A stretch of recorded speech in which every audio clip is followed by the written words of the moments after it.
Dear students, welcome to this week's lesson. The Taiwan long game. Why is it worthwhile for Americans to defend Taiwan? Pessimism surrounds the future of China-US relations and the possibility of conflict between the two nuclear powers. The Taiwan Strait has become the most likely flashpoint for conflict amid U.S. strategic competition with China and growing disagreement over the Taiwan question. There is widespread agreement among Americans that China is a major threat and that U.S. policy needs to address it. At the same time, though, most Americans are rightly opposed to the forever wars of the past 2 decades and skeptical of more military interventions. In brief, there is agreement that China is a major challenge, but not on how far to go in confronting it. Indeed, there is a rising strain in American politics that advocates seeking to avoid confronting Beijing in Asia while focusing on reducing our economic dependence on China through reshoring and industrial policy. But, while steps to strengthen our economy at home make abundant sense, this approach will not suffice for Americans' concrete interests. We cannot let Asia go. It's worth starting with first principles. What is the rightful purpose of American foreign policy? We can wish others well, but it's not about pacifying or democratizing the world, as we learned over the last 20 years. Rather, a small r Republican foreign policy should focus on protecting and promoting Americans' physical security, our liberties, our prosperity, and economic security. If we identify the threats to those goods, by far the most dangerous is a very great power that could attack or undermine them.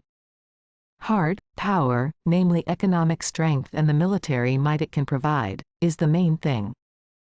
Lesser threats by definition can be dealt with more easily. America is roughly 20% of global GDP, and economic productivity is the root of power in the modern world, so this means that only a very great state could hope to become so strong as to menace us. And the only state today that matches up to that description is China. But China on its own is not strong enough. It too is roughly 20% of global GDP. So how could China pose such a threat to our interests? By dominating Asia. Asia is now again the center of the world, upwards of 50% of global GDP going forward. If Beijing could dominate Asia, it would be in a very strong position to dominate the world, and us. Now, is China actually going to pursue this goal? This could have been the topic of a good debate a decade ago.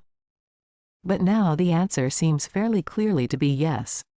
Beijing's behavior, and at a deeper level China's interests, all point in the direction of Beijing pursuing a form of soft imperial control, what we might call hegemony, over Asia.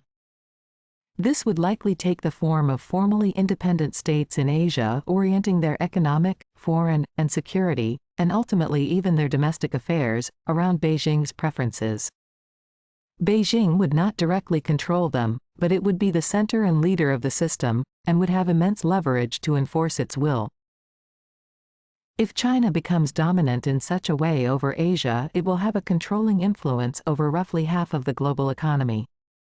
With this power, it will undoubtedly ensure that it is the center, the prime beneficiary, and effectively the director of the global economy. And why not? In this context, Beijing could ensure that China is the richest, most economically secure, and most influential country in the world. In such a scenario, global trade and commercial flows will gravitate toward and around China. China will have a scale and power to ensure that its companies are the world leaders, that its universities are the best, that its standards are met, and that its rules are followed. It will be the gatekeeper to the world's largest market area, with unmatched scale, which is of course key to economic development. To those who play ball with such a China, falling into line in its value chain, following its rules, and towing its diplomatic line, there will be rewards. But for those who resist, there will be penalties, exclusion from access, tariffs, and sanctions. Think of the economic power America can now wield against Russia in Beijing's hands, and at even greater scale. In this world, American autarky just will not work. First of all, America will be at best roughly 20% of global GDP, a far smaller base for competition, making it likely our economy would be outclassed and left behind by China's much larger area over time. Even more, though, China will very likely seek to diminish the US. This is just basic power politics. America is the only country that can possibly stand up to China. So, to secure its ascendancy, China will seek to weaken and by extension impoverish us. And Beijing will have many instruments to use against the US. Meantime, we will be unable to count on our allies. The Asian ones will have fallen under Beijing's dominance. Fractious and economically anemic Europe will likely cut a deal. In this world, Americans might be physically secure, given our 2 oceans and our nuclear arsenal, but we would be much less prosperous and economically secure, and thus also much less free.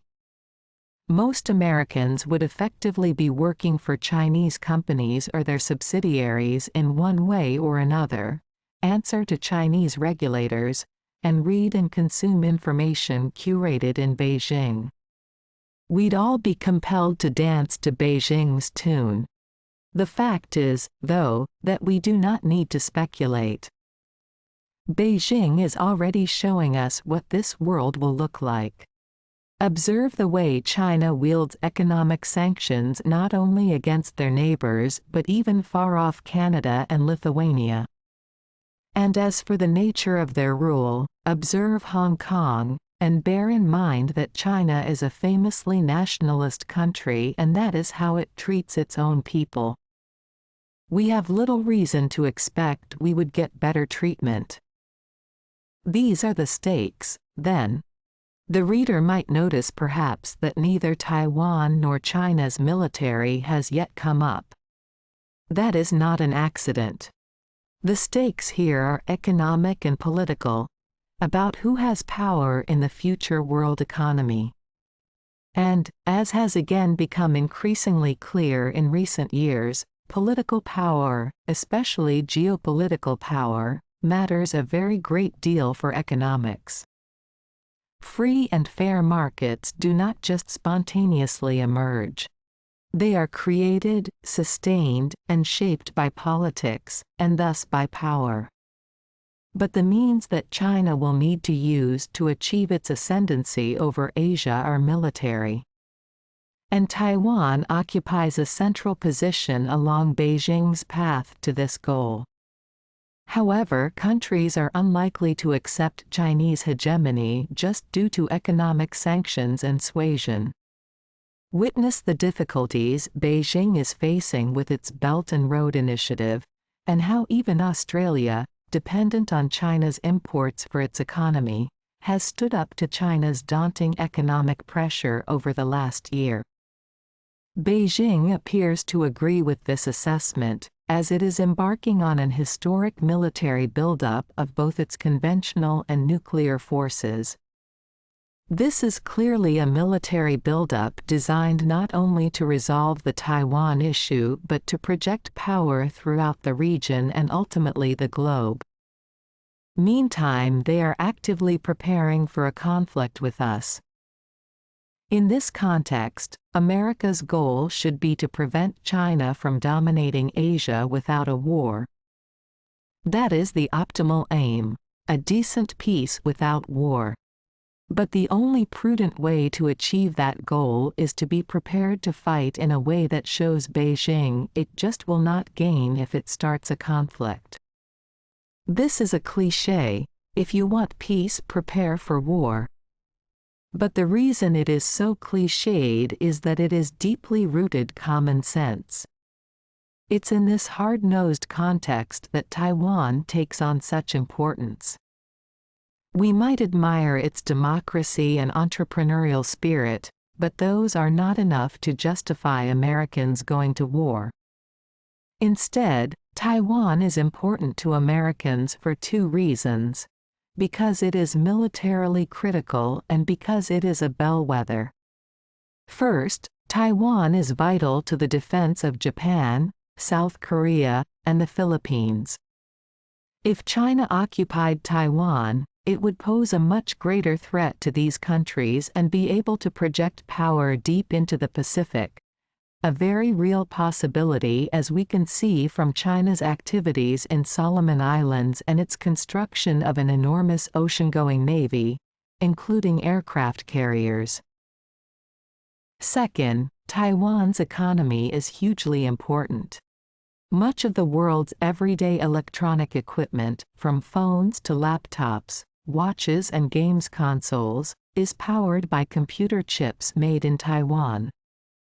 By one measure, a single Taiwanese company, the Taiwan Semiconductor Manufacturing Company or TSMC, has over half of the world's market. Third, Taiwan is the canary in the coal mine. Credibility arguments always deserve to be met with skepticism. But it is only rational for Taiwan's neighbors to look at how we treat Taiwan as an indicator of how we would treat them.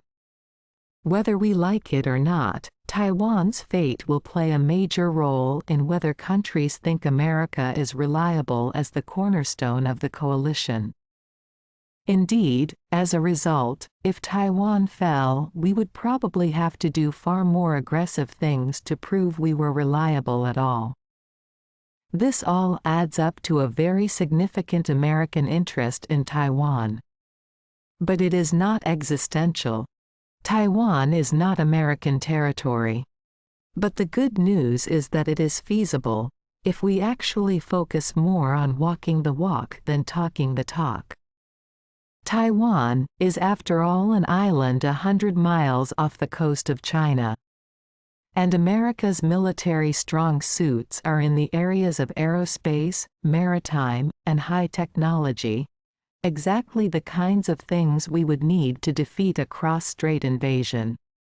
These are also areas of strength for Japan, Taiwan, and Australia. The bewildering, and indeed infuriating, thing is that we are not doing what is needed to build an effective denial defense. The best way to avoid war on decent terms is to show China that we have the ability to defeat their invasion in a manner that is not crazy for us to implement. Yet that is not what our government is doing. Defending far-off Taiwan and our allies seems to many like yet another foolish military misadventure for our country. But it is not. This strategy is rooted in a practical, hard-nosed assessment of what is in Americans' concrete economic and political interests. It is not about ending evil in the world or making it safe for Wilsonianism. It is about defending Americans' security, liberties, and prosperity from a very real, and, in terms of China's gigantic scale, unprecedented, danger. For that reason, Americans should support it. Questions. Say if the following statements are true or false. Americans are very much inclined to addressing the Chinese threat militarily. Rather than focusing on pacifying or democratizing the world, American foreign policy is mainly focused on protecting physical security, our liberties, our prosperity, and economic security. Military power is the root of power in the modern world. By making Asian independent states orient their economic, foreign, security and domestic affairs around Beijing's preferences, China is adopting a hard power approach. In a scenario where global trade and commercial flows gravitate toward and around China, Beijing will become the gatekeeper of the largest market area. Europe is an economically reliable ally that the U.S. can count on when standing up to China. In a global economy dominated by China, the U.S. will still be able to remedy and regulate the problem of social media. The stakes are solely political, about who has power in the future world economy. All China needs to achieve its ascendancy over Asia is to combine military and economic means to do so. America should focus on dominating Asia, even if a war is required. It should show Beijing that it will gain nothing in it starts a conflict. Taiwan is important because it's vital to the defense of its neighbors and has the power over computer chips. Defending Taiwan and the U.S.'s allies is anything but a military misadventure, its purpose being to defend Americans' security, liberties and prosperity from the real danger that is China.